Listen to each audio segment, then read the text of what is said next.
Cube Radio. Des centaines de défunts reposent dans des cercueils entreposés depuis janvier dans un gigantesque frigo, attendant d'être inhumés. Et ça, c'est depuis qu'un conflit de travail a retardé des enterrements, infligeant une attente insupportable à plusieurs familles en deuil. Ça, c'est au cimetière Notre-Dame-des-Neiges. Je ne sais pas si vous avez vu les images aujourd'hui dans le Journal de Montréal, le Journal de Québec, mais c'est à glacer le sang. On en parle avec Paul Kagassi, fondateur de l'Association pour la défense des droits des défunts et des familles du cimetière Notre-Dame-des-Neiges. Bonjour, Monsieur Kagassi. Bonjour, Madame Chadel. J'ai été choquée de voir cette image-là, un énorme frigo, on dirait un charnier frigorifié avec des corps entassés, attendre qu'un conflit de travail leur permette d'être inhumés.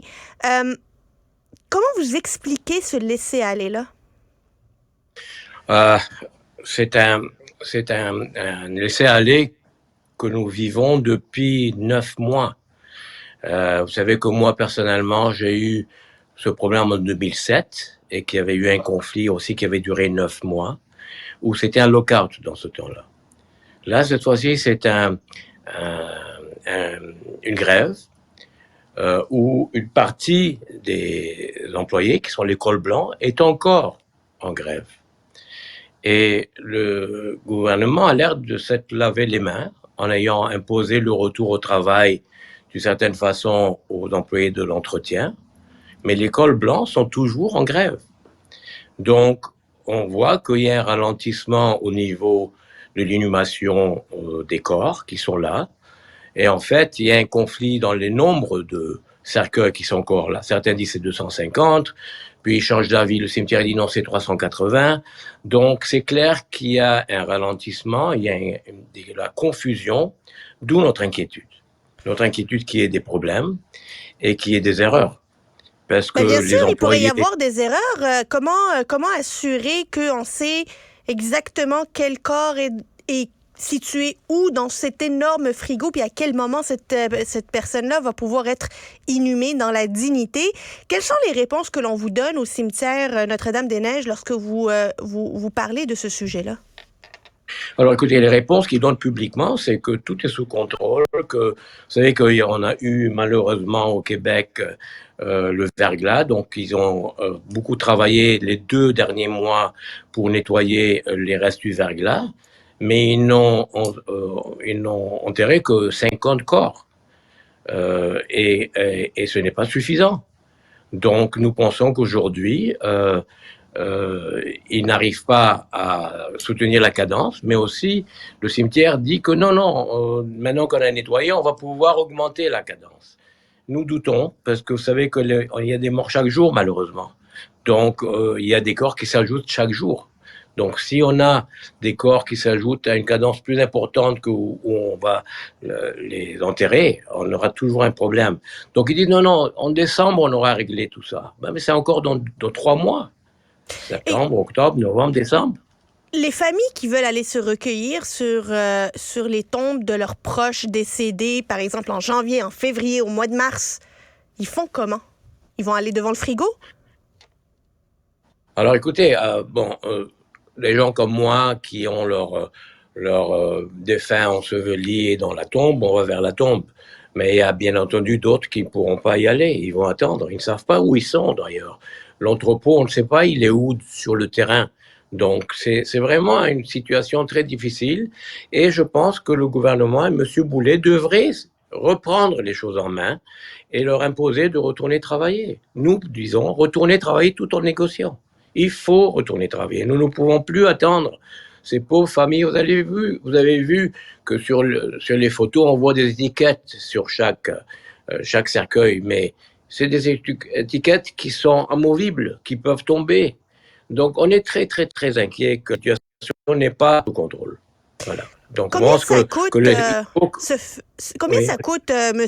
Kagassi, se faire inhumer au cimetière Notre-Dame-des-Neiges?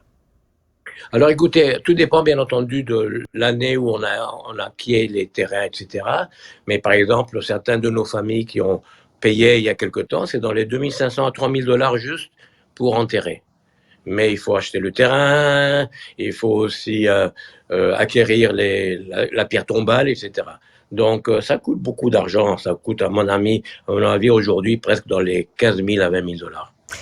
Ouais. Alors, avancer tout cet argent-là et ne même pas pouvoir vivre des funérailles, une inhumation dans la dignité, c'est indigne d'une société aussi riche que la nôtre et d'une société qui est censée être solidaire comme la nôtre. Comment on peut expliquer ça d'une manière juste humaine que des travailleurs, par exemple les cols blancs, laissent tomber toutes ces familles-là? Alors écoutez, ce n'est pas explicable. Les cols blancs disent qu'ils font ça pour nous aider, parce que le niveau de service dans le cimetière a beaucoup baissé ces dernières années. Alors ils font ça pour nous aider, pour garder le nombre d'employés pour nous aider. Eh bien moi je pense que c'est le contraire. Ils nous utilisent, on est des otages, et ce n'est pas explicable. Ils nous utilisent pour des raisons pécuniaires. Donc aujourd'hui, ils peuvent avoir d'autres moyens, et ces moyens-là sont à la portée de tout le monde.